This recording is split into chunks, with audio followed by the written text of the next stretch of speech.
हरि अनंत हरि कथा अनंता, कहाय सुनय बहुविधि सब संता। ओम साई राम मित्रों, आज का ब्लॉग आप सभी हमारे साई परिवार के लिए विशेष लाभकारी और कल्याणकारी है, क्योंकि आज के ब्लॉग में हम अपने साई परिवार के लिए बहुत ही विशेष और बहुत ही ज्ञानवर्धक ब्लॉग लेकर के आए हैं।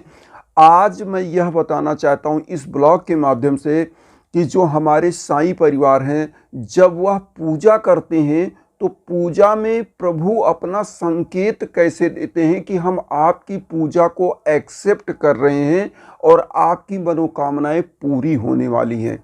और क्या ऐसे नकारात्मक भी संकेत आते हैं आपकी पूजा में जब आपकी पूजा नहीं एक्सेप्ट होती है। और इन्हीं दो कारणों से ही आपकी मनोकामनाएं या तो पूरी होती हैं या तो पूरी नहीं होती हैं। और यह चीज़ जानना सभी के लिए जरूरी होता है। पूजा में क्या करना चाहिए ये भी हम बताएंगे आपको। तो सबसे पहले तो एक चीज़ हम आप लोगों को यह बताना चाहते हैं कि जब आप पूजा करते हैं तो पूजा के समय आपको यह जानना चाहिए कि अगर आपकी पूजा एक्सेप्ट हो रही है तो आप एक सकारात्मक ऊर्जा के साथ जुड़ते हैं। और प्रभु के बारे में तो सब जानते हैं कि प्रभु दिखते नहीं हैं। देखिए, हमारे यहाँ प्रभु का जो हम लोग आकार प्रकार निश्चित करते हैं, जैसे मान लीजिए कि हम साईं बाबा के बारे में सोचते हैं तो हमने साईं बाबा को देखा हुआ है, क्योंकि वह एक सद्गुरु थे और धरा पर थे। तो उनका अभी यहाँ से देहावसान हुए कुछ साल हुए, कुछ समय हुए, 100-200 वर्ष। तो यहाँ पर क्या है कि भगवान के बारे में हम क्या सोचते हैं, प्रभु श्री राम कौन थे, अब उनका कैसे धनुष तीर तलवार कैसे लेके चलते थे, तो हम उनके बारे में आकृति बनाते हैं। माँ दुर्गा के बारे में ऐसे हम सोचते हैं कि हमारी जो माँ थी दुर्गा थी ऐसे थी और माता जी का ये रूप था, शेर की सवारी थी, चक्र गदा त्रिशूल हाथ में था। तो ये हमारा आकार प्रकार है, लेकिन उनकी आकार प्रकार को हम अपनी आकृतियां अपने मन में बनाते हैं। लेकिन प्रभु क्या है, दिखता नहीं है। रामायण में लिखा हुआ है कि विनुपग चलय सुनय विनुकाना, आनन रहित सकल रसभोगी, विन वाणी वक्ता बड़जोगी। ईश्वर क्या है, जो बिना हाथ पांव के चलता है, बिना जीवा के समस्त रसों का स्वादन करता है, जो सर्वत्र चराचर जगत में व्याप्त है। अर्थात ईश्वर आकार रहित है, मतलब वह उसका कोई आकार प्रकार नहीं है। वो चराचर जगत में कण कण में विराजमान है, हमारा जो ईश्वर है। तो साईं बाबा के 11 वचन में भी यही चीज़ है कि मुझे सदा जीवित ही जानो, अनुभव करो सत्य पहचानो। मतलब हम आपके हर जगह आपके साथ हैं, आपके आसपास हैं। अनुभूति का विषय मतलब वो ट्रांसमीटर आपके अंदर होना चाहिए, उसके अंदर वह एक जो रेज निकलती है ना, उस रेज को रिसीव करने की हमारी ताकत होनी चाहिए। तो उस ताकत को मतलब कंसंट्रेशन। पूजा में पहला जो उपाय होना चाहिए, मैं यह बताना चाह रहा हूँ अभी पहला पॉइंट कि पूजा में होना क्या चाहिए। सबसे पहले बाबा कहते हैं सच्ची श्रद्धा और सबरी। तो श्रद्धा और सबरी दो चीज़ आपको बहुत इंपॉर्टेंट चीज़ है। श्रद्धा के साथ और सब्र के साथ पूजा करिए। और कंसंट्रेशन, अब यहाँ पर आता है कि प्रभु आपकी पूजा जब एक्सेप्ट करते हैं तो होता क्या है।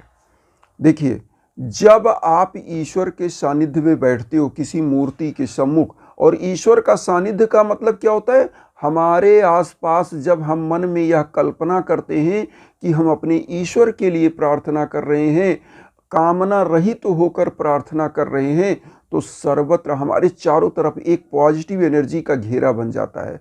जब आप आंख बंद करते हो, प्रभु का ध्यान करते हो, तो होता क्या है, आप हाईली कंसंट्रेट हो जाते हो। आपके मन में बहुत बार आपने देखा होगा, मैं एक चीज़ आपको बताना चाहता हूँ कि आप मंदिर में गए होगे, घर से आप एक कामना करके गए, मैं ईश्वर से जाऊँगा, आज ये मांगूंगा, ये बोलूँगा मंदिर में ये चीज़, लेकिन आप वहाँ जाके भूल जाते हैं। क्यों? क्योंकि वहाँ पर आप, अगर आपकी सच्ची श्रद्धा है तो वहाँ भूल ही जाएंगे आप, क्योंकि प्रभु आपकी सभी मन को आपके घर से ही रीड कर लिए। जब आप घर में हैं तभी कि आप क्या मांगने आओ, तो प्रभु कहते हैं आप कुछ नहीं मांग सकते, मैं आपका सब जानता हूँ। इसका मतलब प्रभु आपके साथ हैं, आप सच्चा दर्शन कर रहे हो प्रभु का। जब आप कामनाओं से रहित हो जाते हो, हाईली कंसंट्रेट हो जाते हो, तो आपके जो बाहरी विचार हैं वो समाप्त हो जाते हैं। और होता क्या है कि आपका लव एक पॉजिटिव एनर्जी की तरफ लग जाता है, आपका दिमाग हाईली कंसंट्रेट हो जाता है, फिर आपके अंदर कोई मनोभावनाएं रहती ही नहीं है। इसका मतलब आप एकदम से प्रभु के करीब हैं। और प्रभु के करीब होने का दूसरा एक सिम्टम मैं बताऊं, संकेत, कि तब आपके आंखों से आंसू निकलने लगते हैं। और अश्रुधारा इस रूप में निकलती है, चाहे तो आंख थोड़ी भीग जाए, चाहे आंख से आंसू निकल के टपकने लगे। तो होता क्या है कि ईश्वर उस समय आपको यह संकेत दे रहे हैं कि आपका जो भी कष्ट था वह समाप्त होने वाला है, आपकी समस्त मनोकामनाएं पूरी होने वाली है। दूसरा संकेत। अब तीसरा संकेत होता है, आप सभी लोग दीपक जलाते हो घर में, और दीपक जब जलाते हो तो होता क्या है, कई बार आपने देखे होगा कि दीपक एकदम जब कंसंट्रेट होकर जलता है, सीधा उसकी लौ बहुत ऊपर तक जाती है। मतलब दीपक आपने मान लीजिए यहाँ पे लगाया और लौ इतनी ऊंचाई पे जा रहा है, मतलब पूरा ऊंचा एकदम सीधा जल रहा है। तो इसका मतलब है कि आपके दीप का जब लौ ऊपर तक उठे, उसकी ज्वाला ऊपर तक जाए, तो इसका मतलब प्रभु आपकी पूजा के समय आपके पास विराजमान है, आपकी उस ज्योति को वह एक्सेप्ट कर रहे हैं, आपके घर की जो निगेटिव एनर्जी है उसको समाप्त कर रहे हैं। और आपकी देखिए ज्योति क्या होती है, उसमें तेल घी आप डालते हो तो प्रभु का वो आहार होता है। तो वह क्या होता है, मतलब प्रभु तक पहुंच रही, तो आपके घर में एक ऐसी उजाला बिखेर रहे हैं प्रभु कि नकारात्मक ऊर्जा समाप्त होकर सकारात्मक ऊर्जा आपके घर में बन रही है और आपकी मनोकामनाएं पूरी हो रही हैं। अब यहाँ पर आता है कि कई बार आप मूर्ति पे जैसे फूल चढ़ाए होते हो, माला पहनाए होते हो, कोई एक माला टूट के गिर जाए या कोई एक पुष्प गिर जाए आपके सामने, बहुत सारे लोग इसको अशुभ मानते हैं, गलत, लेकिन यह गलत नहीं है। कोई भी पुष्प अगर मान लीजिए आपने प्रभु के चरण में रखा हुआ है और वह गिर के आपके सामने आता है, इसका मतलब प्रभु संकेत दे रहे हैं कि आपकी मनोकामनाएं पूरी होने वाली है। और जो पुष्प गिरे उसको करना क्या चाहिए, उसको उठाकर अपने मस्तक पर लगाइए, प्रभु को प्रणाम करिए और उस पुष्प को संभाल कर अपनी तिजोरी में रख दीजिएगा। फिर देखिएगा आप कैसे माला माल हो जाते हैं, आपकी मनोकामनाएं कैसे पूरी होती हैं। और जब यह पुष्प पुराना हो जाए, जो गिरा हुआ ईश्वर के आप चरण से पाए हैं, तो आपको लगे कि यह पुष्प अब मतलब बेकार हो चुका है या कोई चीज़, तो इसको किसी बहते हुए जल में या पीपल वृक्ष के नीचे रखिएगा। पीपल का वृक्ष पवित्र माना जाता है, नदियाँ पवित्र मानी जाती हैं, तालाब सरोवर पवित्र माना जाता है, तो वहाँ पर आप प्रवाहित कर दीजिएगा। अब यहाँ पर आता है कि जब आप पूजा कर रहे हों उस समय आपके घर में कोई गुरु आपके या कोई ब्राह्मण भिक्षाटन के लिए आ जाए, इसका मतलब ईश्वर आपको संकेत दे रहे हैं कि मैं तुम्हारे साथ हूँ, तुम्हारी पूजा एक्सेप्ट करूँ, मुझे दान दो, मेरा जो आप भोग देना चाह रहे हो दो। तो अगर आपके घर में कोई गुरु आ जाएं तो सबसे पहले उठ करके गुरु के चरण वंदन करिए। और ब्राह्मण को आप अगर मांगने आया है तो खाली हाथ नहीं जाने देना चाहिए, तुरंत अन्नदान, अन्नदान को महादान बोला जाता है। फिर आप कुछ पैसे का दान, वस्त्र का दान, जितना आपका यथार्थ समर्थ हो जरूर करें। किसी भी ब्राह्मण को अगर भिक्षाटन करने आया है मांगने, तो उसको अगर आप पूजा करें तो इरिटेट ना हो कि मेरी पूजा भंग कर दिया। पूजा नहीं भंग किया, ईश्वर ने आपको साक्षात दर्शन दिया है। तो उस समय में आप क्या करिए कि दान करिए। अब यहाँ पर एक चीज़ और बताए, एक संकेत, जब आप पूजा कर रहे हो, कोई गाय जो गौ माता होती है वो आपके दरवाजे पर अगर डेली वो आहार पाती हैं और आपके पूजा के समय पे वो आ जा रही है, इसका मतलब प्रभु आप पर प्रसन्न है। 33 कोटि के देवता गौ माता के शरीर में विराजमान हैं। तो अगर गौ माता आती है, बांग देती है, बोलती है, तो उसको तुरंत घर से कुछ निवाला दिलाइए और फिर देखिए आपकी पूजा कैसे एक्सेप्ट हो रही है। कोई गरीब आ जाए गरीब को कभी दुत्कारिए नहीं, पूजा के समय उसको कुछ दान दीजिए। इसका मतलब ईश्वर आपकी पूजा को एक्सेप्ट कर रहे हैं, आपकी मनोकामनाएं पूरी हो रही हैं। अब यहाँ पर एक चीज़ और बताएं, पूजा कब नहीं स्वीकार होती है। थोड़ा सा आप लोगों से हम क्षमा चाहेंगे कि वीडियो लंबी हो रही है 2-3-4 मिनट, तो उस पर आप ध्यान मत दीजिएगा, आप पूरी की पूरी बात सुने, पूरा विचार समझें। अब यहाँ पर क्या होता है, पूजा एक्सेप्ट कब नहीं होता है, जब आप पूजा में बैठ रहे हो, आपका कंसंट्रेशन भंग चल रहा है, आप भगवान के समक्ष अगरबत्ती लेके तो बैठे हैं, दीप जला के तो बैठे हैं, लेकिन आपका मन ही नहीं लग रहा है पूजा में। आप यहाँ बैठे हो और मन कहीं और चलायमान है, आपका चंचल मन है, तो इसका मतलब आपकी पूजा एक्सेप्ट नहीं होती है और ऐसे समय में पूजा का कोई मतलब ही नहीं निकलता, इसीलिए मनोकामनाएं नहीं पूरी होती हैं। अब आप दूसरा पॉइंट देखिए, जब आप देखिए जब पूजा एक्सेप्ट होती तो एक चीज़ और देखिए, जब आप धूप बत्ती जलाते हो, कोई दीपक जलाते हो, तो उसकी लौ या उसका धुआं या तो ईश्वर की तरफ जाता है और या तो वो सीधा ऊपर जाता है, इसका मतलब भी पूजा एक्सेप्ट हो। और जब आपका मन नहीं लगता ना, तो आप कभी देखोगे दीपक ऐसे बुझता हुआ और अगरबत्ती का धुआं ऐसे इधर उधर राउंड मारता हुआ दिखेगा, इसका मतलब क्या है कि आपकी पूजा एक्सेप्ट नहीं हो रही है। और जब मन में श्रद्धा नहीं होती है, तब भी आप पूजा करते हैं तो भी आपकी विचार कंसंट्रेट नहीं हो पाते, ऐसे समय में आपकी पूजा कभी एक्सेप्ट नहीं होती।